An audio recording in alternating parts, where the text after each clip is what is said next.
This is Loch Kelly, and welcome to the Effortless Mindfulness podcast. Really excited to dive into the intersection between effortless mindfulness and internal family systems. I had the great privilege of co-teaching with Dick Schwartz, the founder of IFS, and we taught in Italy and at Esalen in California, and really combined the systems to help to access what is the essential healing quality of IFS, which is self with a capital S, which is similar to what they call true nature or awake consciousness in Buddhism and other wisdom traditions. So we'll get you started here today. And if you enjoy this episode, please check out the Mindful Glimpses app, where I have a dialogue with Dick Schwartz and a bunch of IFS style glimpses. So off to the show.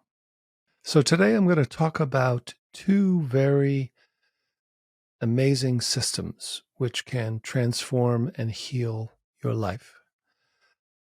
First, I'm going to talk about effortless mindfulness, which is drawn from the Indo-Tibetan tradition. It is a direct path, non-dual tradition of meditation and living. And then I'm going to talk about internal family systems, often called IFS, and how they both sync up with each other and how each can be the missing link for the other. So let's start talking about the premises of each of them that are the same. In both effortless mindfulness and internal family systems, the assumption is that our true essential self or true nature or awake consciousness is already available within each of us. So it's not something that needs to be created or developed or achieved. And it is simply hidden or covered over or obscured by being blended with parts in the IFS system or being obscured by thought, feeling, sensation, and mind-body focus in the effortless mindfulness Buddhist tradition. So how do we discover or uncover this essential self, or in Buddhism, the term no self is important to understand. It means not being a small self or an ego manager. In fact, Dick Schwartz says that the Buddhist term no self is equivalent to no parts being in the center of our identity. We could talk about how in mindfulness, it starts with a lens that is very fine. And as we look with our meditative consciousness, we begin to see thoughts, feelings, sensations, and mind objects, which are images or feelings of pleasant or unpleasant, that are observed as contents of consciousness that come and go. Using the lens of IFS, it's like looking at it in one more level of constellation of consciousness. So we're looking at when thoughts, feelings, sensations are formed into parts, or many people know this as subpersonalities, or in some psychological systems, they're called personas or inner children.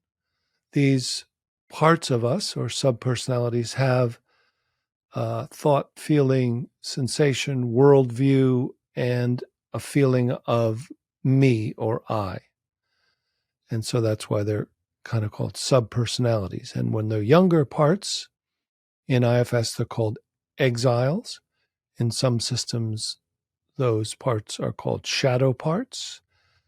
Others, they're called inner children, which refers to them being young or being formed and informed at a very young age. So these exiles are what are often treated primarily in the internal family systems psychotherapy system.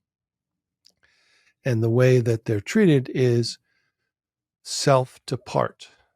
So discovering what part we're identified with, then finding a way to unblend from being identified or attached or blended, and then becoming aware that the feeling of I that we take to be this one personality, this human body mind that walks around, is made up of many parts. You may have heard of multiple personality, or what's often called DID, dissociative identity disorder. It's not that. So what it is actually is that when you have a feeling like I am anxious, you can feel that before you do an activity. Let's say you're going to give a talk or a presentation and you say, I am anxious. In IFS, you can step back and ask yourself or be asked by someone else, are you aware of a part of you that's in or around your body that feels anxious? And where is that part located? So by locating it, let's say it's in your throat and in your jaw, it's tight, is tight and feels like it goes all the way down to your stomach, but it's not in your shoulders and your fingertips. Maybe it is, but if you locate it in and then you step out, you make what I call the mindful move or the move of unblending to be the observer or the witness of this part of you that's anxious, then you can ask a question like, is there another part of you that's actually has other feelings, maybe is excited about the presentation or is looking forward to it or is not doesn't care that much. It feels like, oh, well, we'll do some other stuff later on that'll be fun. So that you're able to feel different parts, and then you're able to really feel this part of you and you can be aware of it and then see how you feel toward it. And this action of moving from a kind of a non-judgmental, neutral witness to how do you feel toward this part moves us to these potential to feel that we're aware from a sense of curiosity and compassion, calmness, clarity, and these qualities of the self, which is not just a part, that is this essence, self essence. So, in my combination with this energetic connection that IFS calls self energy, I find it helpful to bring in what is called awake awareness, or what I could call self essence, to make sure that we're not aware from a self like part. So, in doing this, we're able to open up and check to see whether this part of us, which is the observer, is self or is a kind of mindful witness or a meditator, or what's called a polarized part, which is a part of us that if we felt anxious, it is the polarized or the opposite part that's not anxious and trying not to be anxious and trying to be calm and trying to be compassionate and trying to. So then we ask, are you aware of the anxious part? Can you locate it in your body? And then the next question, when we combine effortless mindfulness and IFS, is, are you aware that this witness is also a part of you in or around your body? Where is that? and then you discover that, and then ask that witness part if it can give you some space so you can be more aware of it. And whether you drop into your heart space, into your core self, or you open up back to more spacious and pervasive feeling of self, you get this sense of what is often called non-dual awareness or pure awareness, which is distinguished from a part because a part has a location, a felt sense, a boundary, and self-essence by its nature and how it is felt as different is invisible and yet intelligent. So there's a knowing quality that is non-conceptual. It's not using thought. It's just a feeling of presence or openness or just alertness that is not just spaced out, but is spacious and pervasive. So this subtlest dimension of consciousness is really the key to awakening. We can't stop there nor can we stop at the mindful witness, and we don't stop at this sense of open, boundless, contentless, timeless awareness, but that unplugging from parts-based knowing to no parts, and then discovering the awake consciousness or self-essence as this awareness that has been who we are at every age. So in the traditions of the wisdom traditions of going back in all cultures, really, there is a kind of a common question that says, who am I? Yeah, this is an inquiry that can be done in different ways. But what it's looking for is who has been you all along when everything else has changed.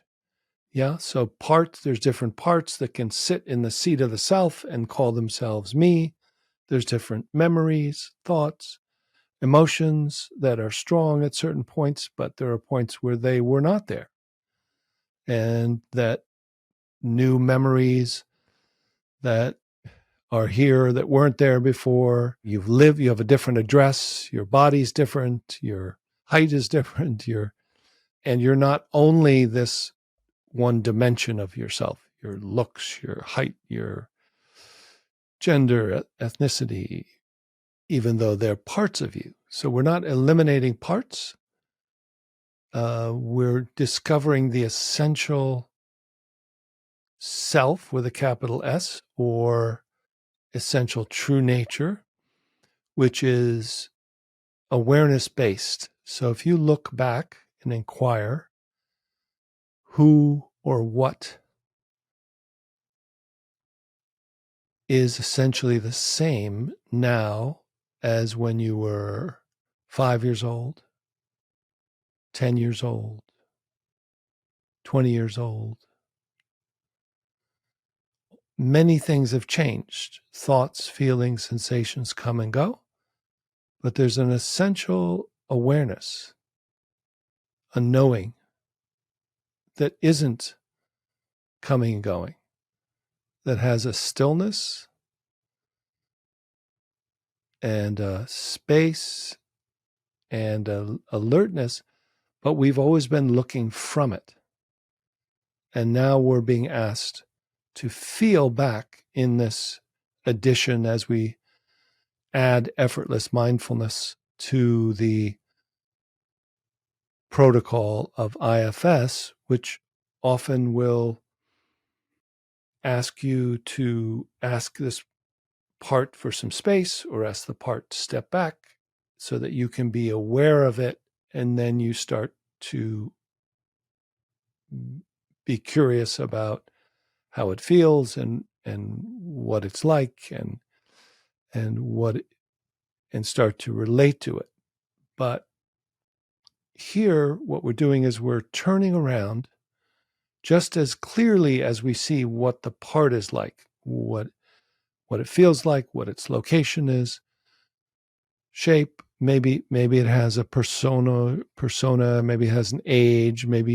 Some people can see or visualize, others don't, and it doesn't matter because you're just getting a sense. Some parts speak in language, other parts kind of show or visually like a movie, others just more intuitively or directly without even using language.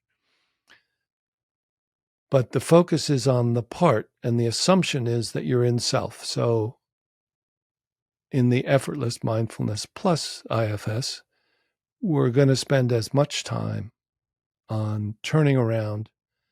Are you aware of the part? Where is it in your body? What's its shape? What's its boundary? What's its feeling tone? What's its location? What is it expressing? Is there anything it wants to let you know?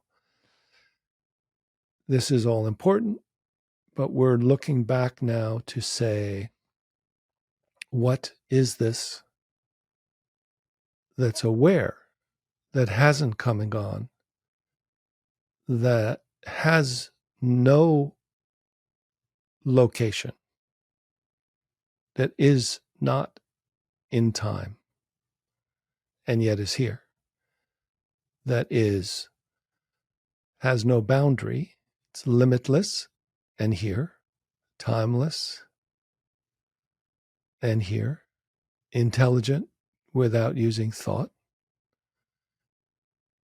It has no pain, no worries, no fear. And yet it's essentially who we are, that then from the self-essence, from this discovery, even if it's just 3 seconds to 3 minutes of turning awareness back rather than just pulling back in a meditative way, to keep looking at contents from witness consciousness, just this move of, in effortless mindfulness, of turning awareness around. The word in Tibetan, or the phrase that's often used for recognition of your true nature, is sometimes translated as looking back at your own face. So what this means is, in some ways, that our use of awareness is often co-opted by one kind of awareness, attention, that's applying the mind and personality, and it's always looking in and looking out, looking in and looking out from this location, usually in your head behind your eyes, using like a flashlight to look out, look in, look out, look in. And what we're doing is, instead of looking from the flashlight out or from the movie camera down to see what the contents are, we're looking who or what is behind the movie camera. If we follow the light back, what's the source? And so this is done with not thought, and not your mind, and not will, and not the way we know many other things, but it's done with awareness itself. So this premise from the beginning that self is already here, self meaning no self, no, not the small self, not the parts, not the ego, not the personality, but this essential beingness. Some people call it being. Some call it awareness. Its qualities are often stillness, not because it's physically still, but because different than contents, which come and go and change. There's a quality of unchanging, eternal, always awake, open, and this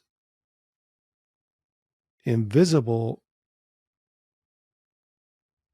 yet alert, essential dimension of consciousness is been missed because it seems like a gap, seems like no thing, because it's not a thing. So sometimes even discovering that we're not our thoughts, we're not our memories, we're not our body, we're not our mind only, we stop at no self in its absence. And here we're looking to see that there is a presence.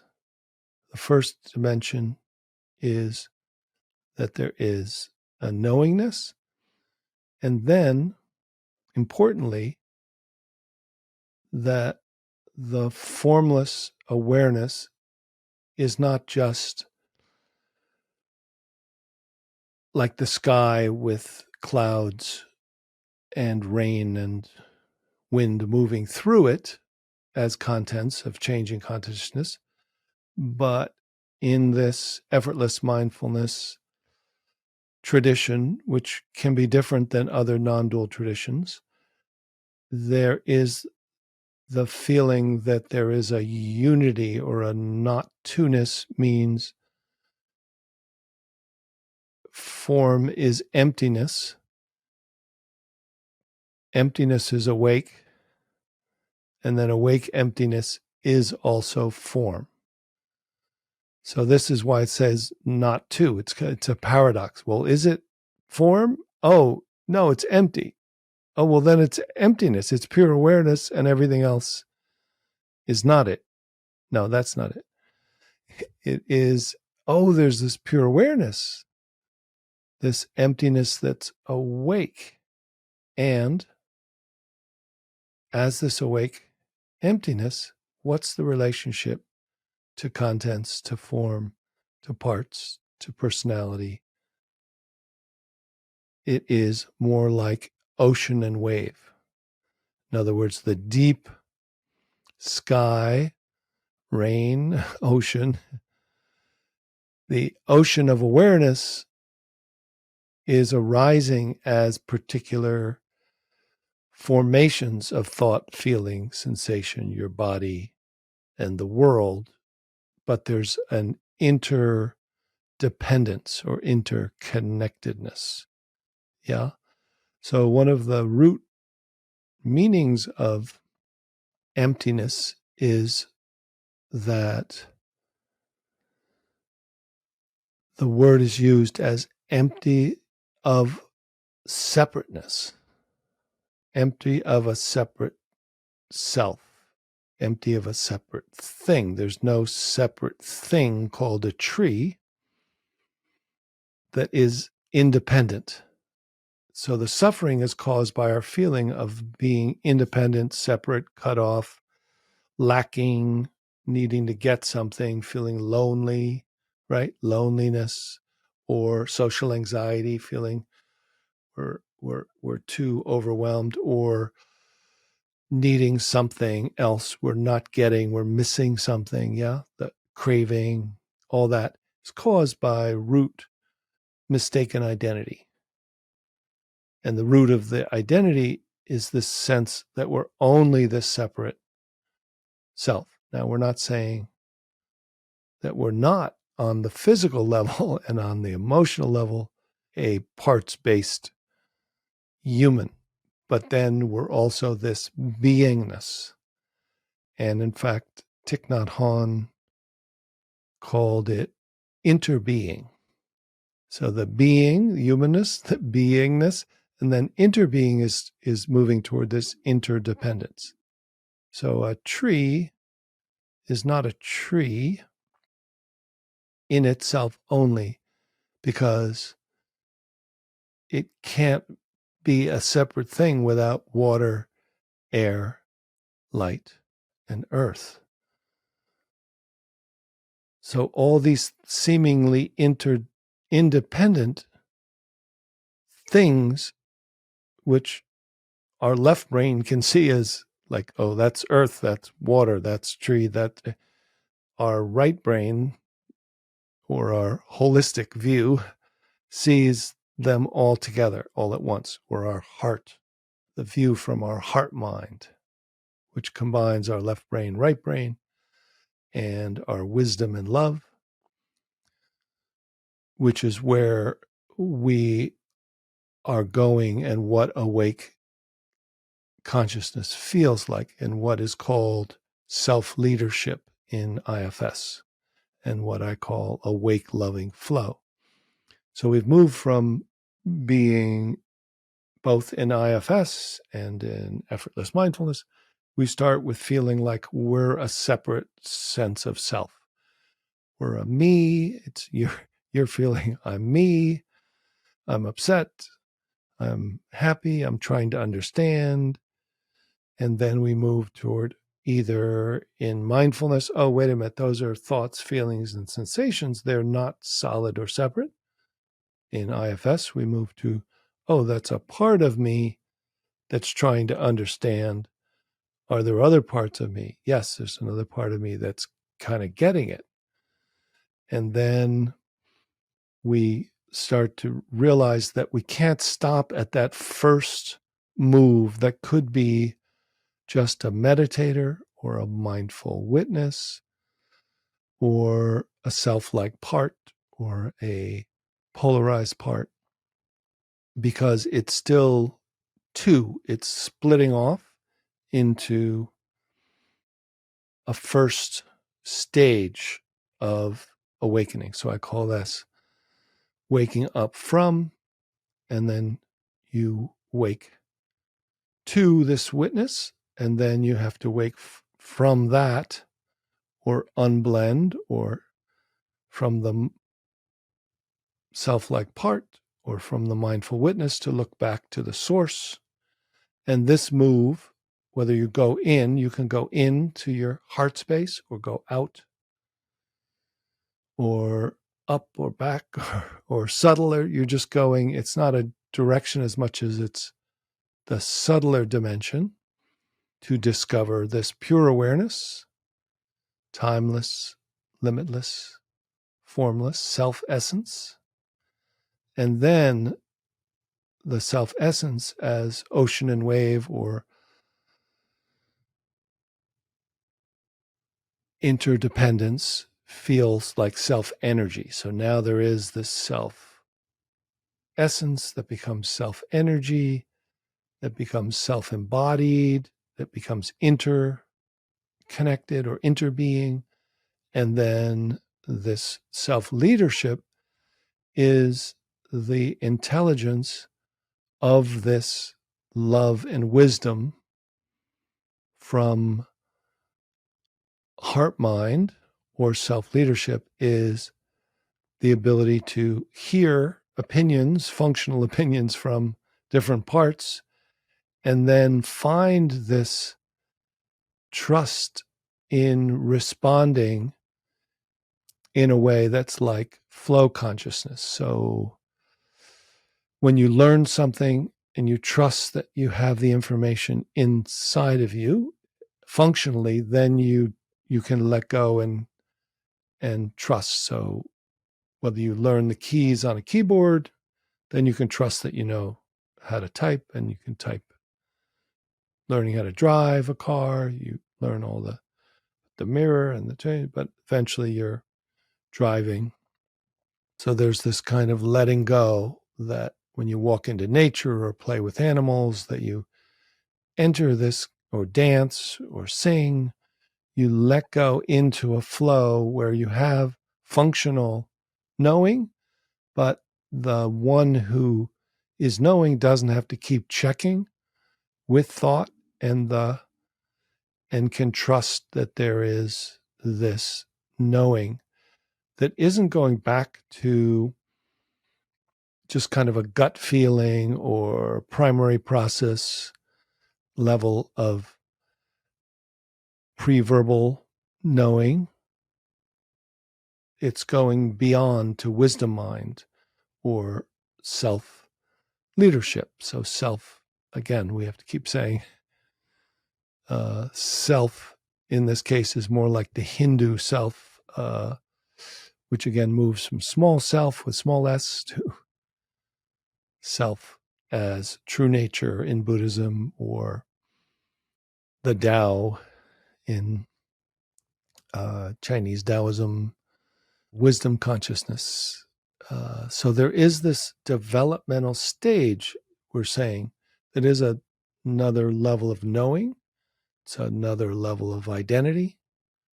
It's another type of awareness that once we upgrade to this through the combination of effortless mindfulness and IFS, we then have the ability to have the capacity to heal those wounded parts within us. Yeah, so if we start with IFS in therapy, it's very important to work with a coach or a therapist to work with those earlier exiled parts, the traumatized parts. Much easier done with somebody else who's trained.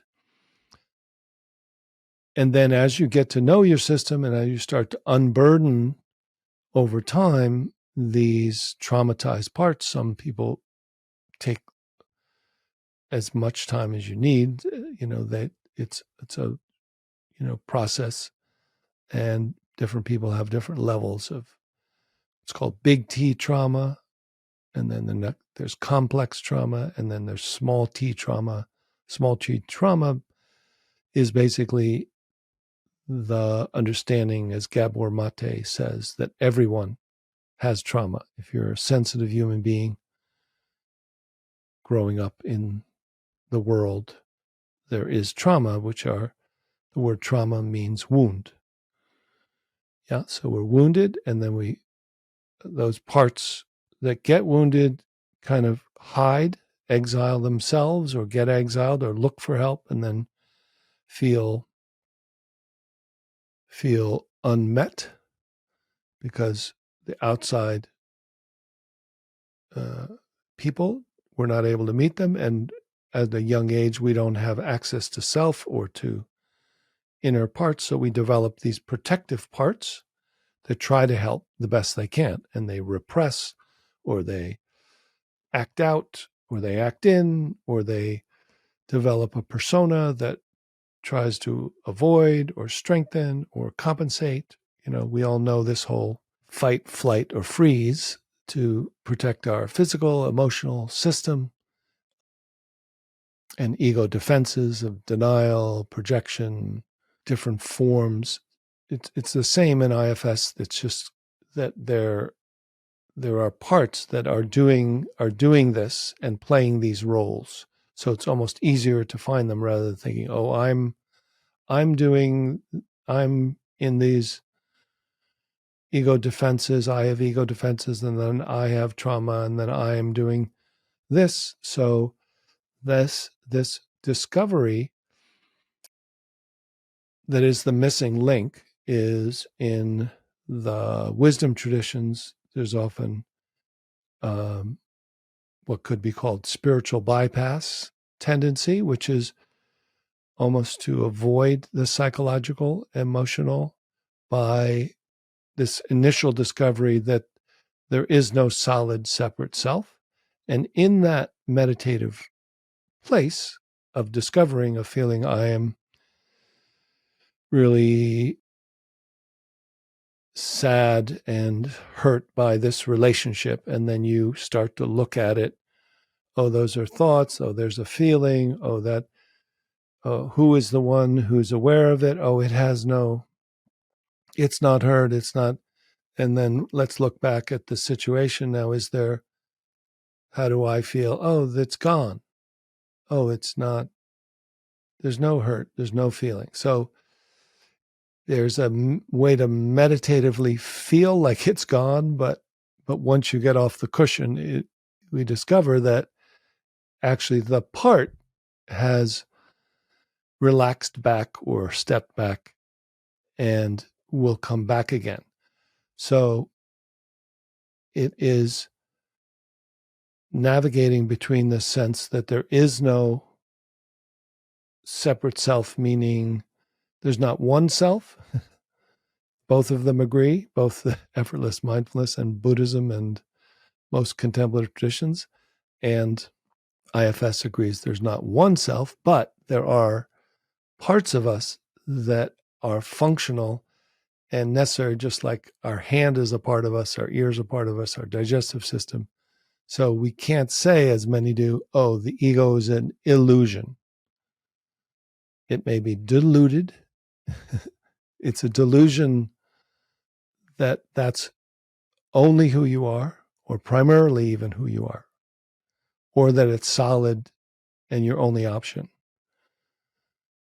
However, then when you live to be able to feel the parts of you that do have both human sensitivity in general and have a feeling life, and to heal the ones that have been parts of you that have been repressed or hurt or unmet, that will come up over time or have been pre-verbal, and to be willing to look once you have these tools. So the gift of Effortless Mindfulness IFS is this set of proactive tools and glimpses and processes and protocols that, once learned, is really a way to navigate your own consciousness as a meditation system, as a healing system, and ultimately as a way of growing up and waking up, of really finding this next stage of human development, which has another different level of mind. It's awareness-based, interconnected heart-mind, different location of self that's not in a parts-based, small, thought-oriented, separate sense of either any of those parts, either the ego manager parts or the protective parts or the judging parts or the parts that feel hurt or outraged or frustrated, or what's called the firefighters in IFS, which are reactive parts, which get fed up and then say either they act out or addictively or angrily, or they act in to depression and resignation. So all of these, once they're discovered, oh, there's a part of me that's resigned. Think, oh, it's hopeless. What's the use? I might as well not even try. Another one said, oh, I'll show them, whether it's I'll show them by achieving, or I'll show them by teaching them a lesson, or we all know these little parts, and we've thought of them as even the cognitive-based mindfulness. It's like, oh, well, those are negative thoughts that should be replaced by positive thoughts. But really, it's different thoughts, but different parts of us. And when they're regarded in the waking life with eyes open as parts of us, then there's more of a way to start, strangely enough, to meet them as they think they are, but from another dimension of self that has a natural compassion, which is a big C compassion, not just a positive feeling from a self-like part, but literally a interconnected, like, oh, you're me, we're together, or we're family, like sometimes called grandmother awareness to the part that could be throwing a tantrum, and I need to let you know why I'm so hurt. It's like, okay, sweetheart, I'm here. You tell me.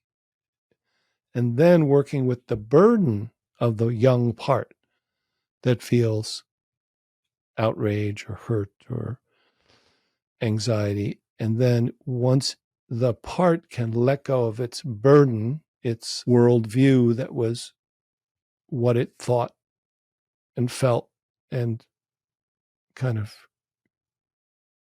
held on to and was caught in a kind of a time prison of that era when it still thinks, when it looks out, that people are the same as they were then, or they may be, but they're different people. But when it comes in, it rotates into the seat of the self, looks out of your eyes at that age, and then everything, you're taken over, possessed by this part. And then you think you're this part, which you try to be happy and you try to manage positive, negative thoughts, but you're doing it within that framework. So here, what we're doing is we're opening to this self-essence or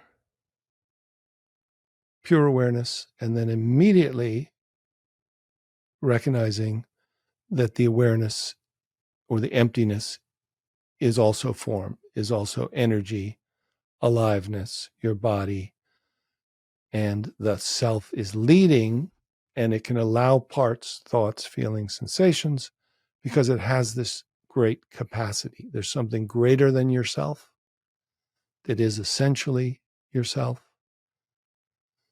that is bigger than yourself, that is interbeing, that's interconnected to the universe, that there's a feeling of unity and safety and trust that develops, that has courage to really start to see that the willingness to look clearly from yourself at what's going on and what are the obstacles, because you start to learn they will clear, and the only way to wake up and grow up is to continue to heal up and show up, right? So this, when we combine these two systems, there's an ability to do these short glimpses within a day, or these short IFS moves, which are very similar in that you start with a contraction and a constellation of consciousness that's small, and you either unhook awareness and drop or open, or you ask the part to give you some space, or you ask the part to step back, and then there's this awareness, or you ask the part to give you some space. And then I'm just adding the discernment to check whether, as I've found many practitioners who make that first move of, are you aware of a part within or around you? Yes, I am aware.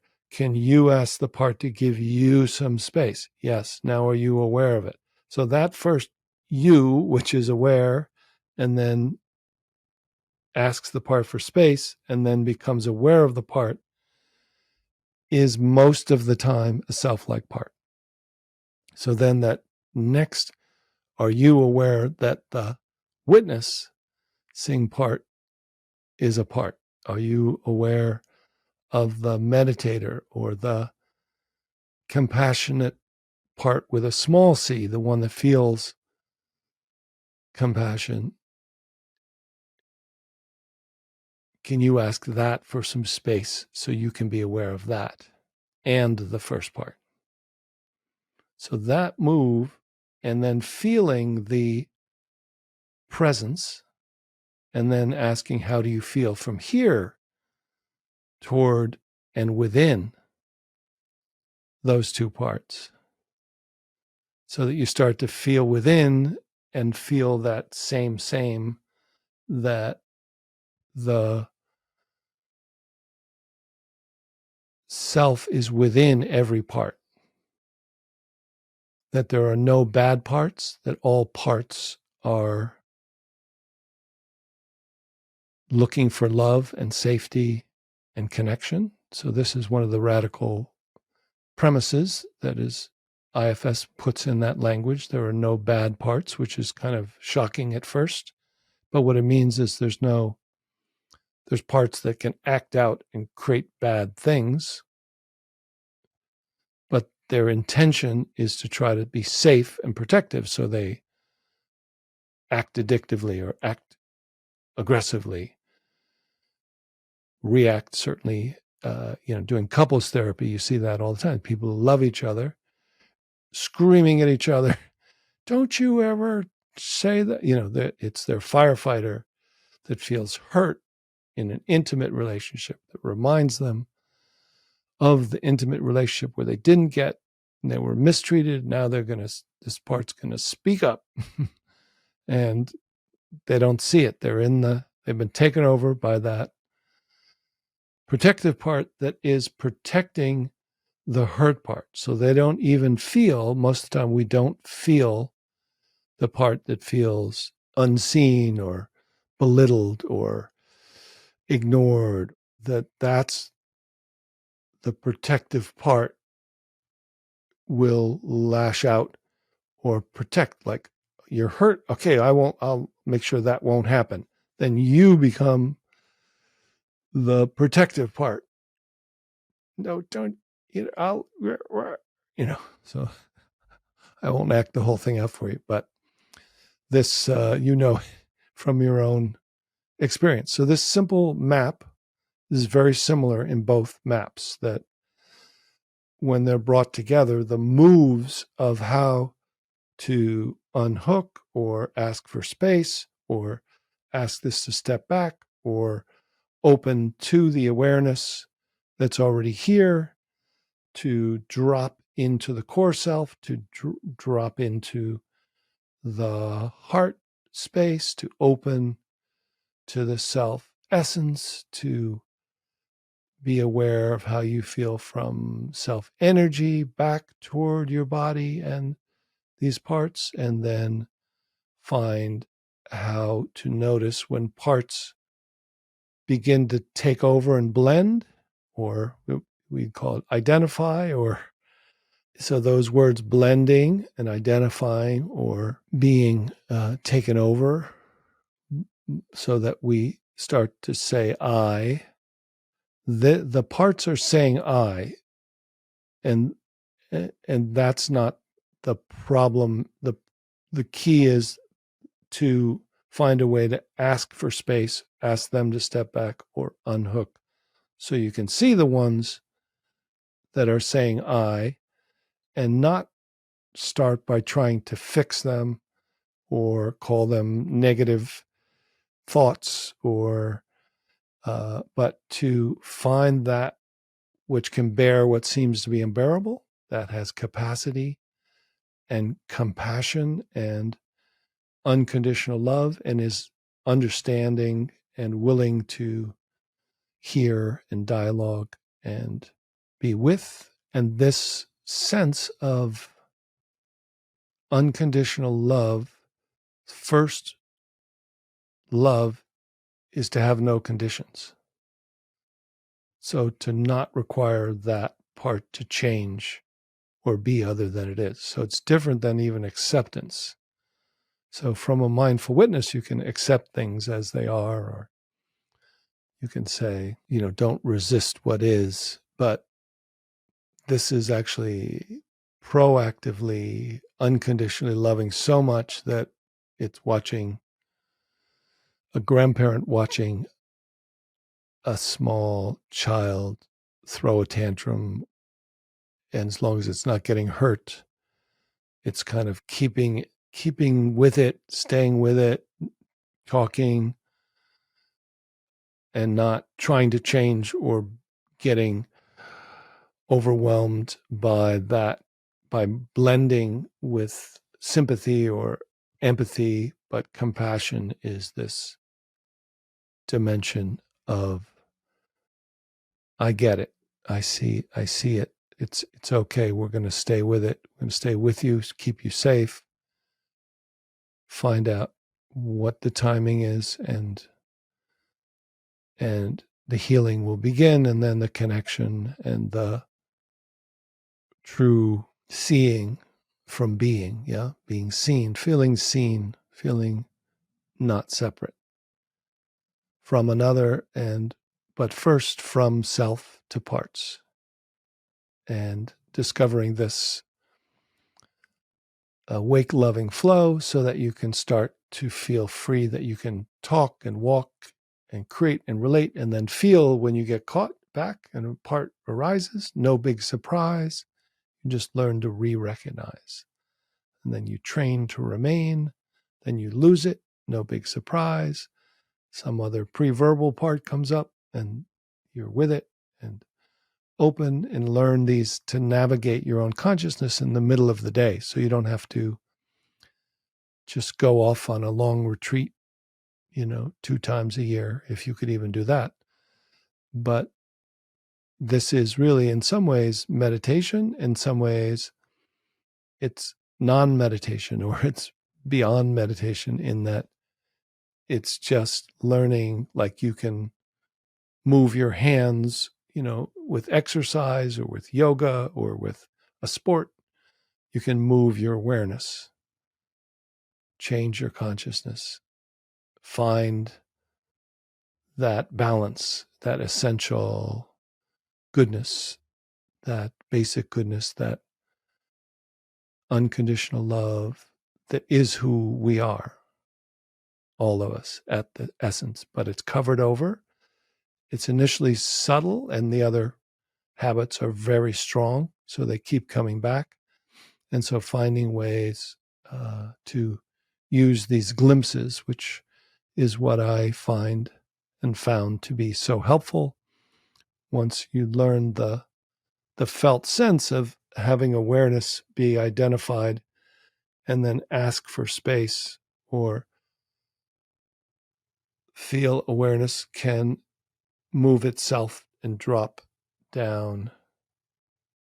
So it's aware of seeing and hearing, and it lets go of thought as the primary sense door. Then there's an immediate freedom from the blended and overwhelmed sense of identification that, when we're a small part, is sitting in that seat of self. It takes over the whole body. And so if we can step out or ask it for that move, and what moves is the awareness, which is self-essence. And then it becomes ocean and wave to just be ordinary me. That's not, so it's really not a altered state. It's literally dehypnotizing from the trance of the parts based mini-me's. The mini-me's that we've been told is one me that has a lot of problems that it's trying to solve, can now discover and uncover this love that is who we've always been. And so I hope you'll check out these two different systems that go together so well, IFS and Effortless Mindfulness, and enjoy the journey. And I hope you'll find a way to reduce suffering and to access this beautiful being that you are. So enjoy. Know yourself. Recognizing self with a capital S leads us to a new kind of self-compassion practice. In the usual self-compassion practices, who is compassionate to whom? What self is compassionate to what self? This usually means that a part is trying to have compassion for another part. In the following approach, we realize that who we are is not a small self, but many parts. Then, rather than a part having compassion for different parts of yourself, there is a discovery of self with a capital S, which has natural compassion for the whole. This mindful glimpse can also be done with another person.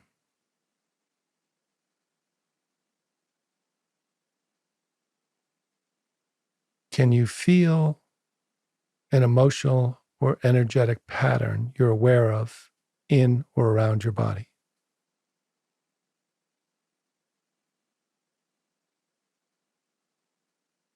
Notice what is the shape, size, location, and feeling of this part.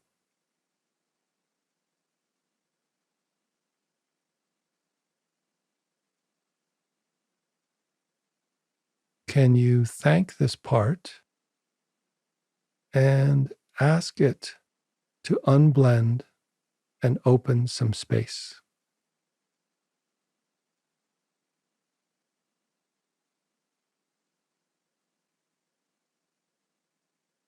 From this space, rest as the awareness that is aware.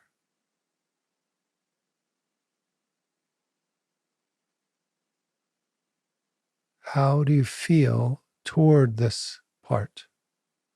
Not from your head, but from your heart.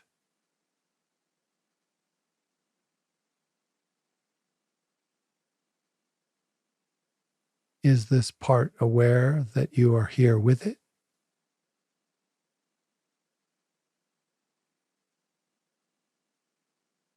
Is this part aware of your feeling of compassion toward it?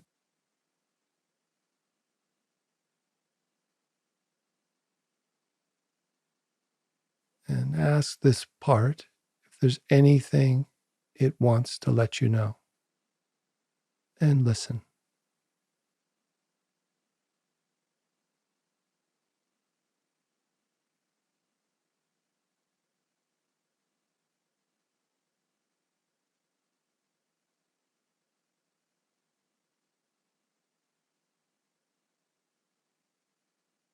And when this part turns to be aware of you, what does it experience as the size, location, and feeling of you?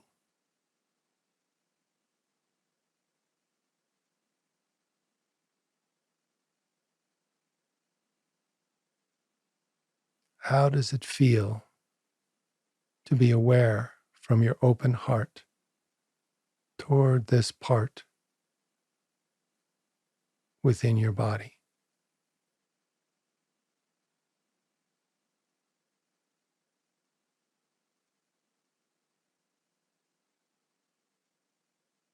How is it being open hearted self with your body and these parts?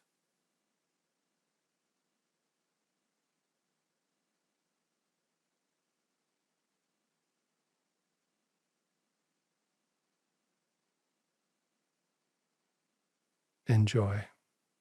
So, thanks so much for listening. And if you're interested in diving deeper into effortless mindfulness, you can check out the Mindful Glimpses app, which is discounted 40% for the new year. And we also have a special opportunity to train using Effortless Mindfulness Level 1 and Level 2 training programs, which for a limited time are discounted as a special thank you. In this in-depth training, you'll learn how to integrate IFS and effortless mindfulness so that you can wake up and grow up and share this with others. It is possible to learn to live from self-leadership and awake loving flow. So click below to learn more and get started with the bundle. Thanks so much and enjoy.